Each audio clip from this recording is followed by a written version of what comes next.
hiwa na ng sibuyas at bawang at sayote at carrots at ito yung tauge at ito yung chorizo. Yan.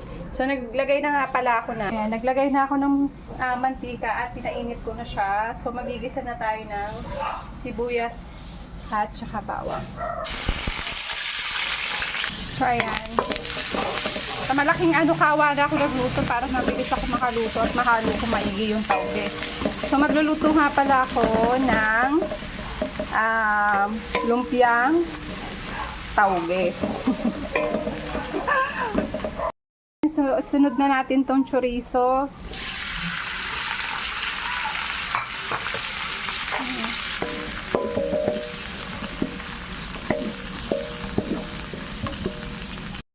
Okay na yung ating chorizo. Isunod na natin tong carrots.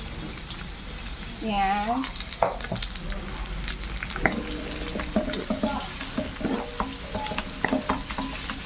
At itong ating sayote.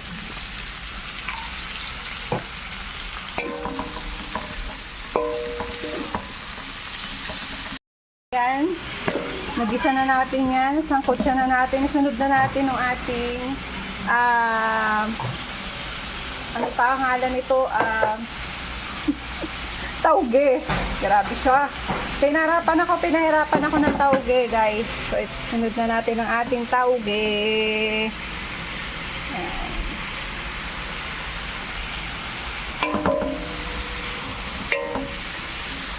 Nalagay na natin ang ating tauge. Lagyan natin ng isang buong sachet ng Magic Sarap at 4 cubes at paminta.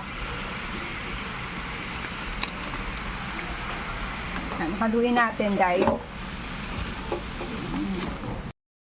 Nahimay-himay na siya yung pang wrapper at ito, sinalin ko na nga pala yung niluto kong tauge.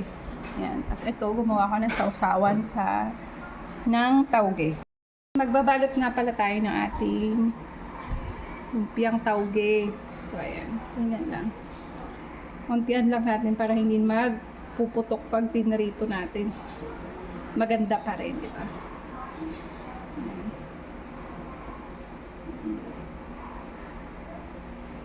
So,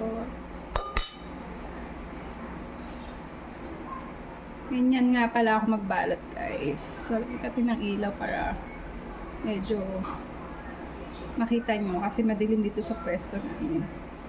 Dapat maganda yung plate dito, Ashley. Yung plat na plat kasi meron dito, may pagka dito sa gilid. Hindi siya maano. Tapos tinapat mo pa yung wrapper sa electric pan. Dapat hindi yan tinatapat sa electric pan. So, ayan, ganyan siya. So, yan. At ito na po yung aming nagawa. So, magsasalang na nga pala ako. So, ayan, nagpainit na nga pala ako ng mantika. So, maglalagay na tayo ng ating lumpiang tauge. Paahunin na natin yung iba para makapaglagay na tayo ulit. Ayan.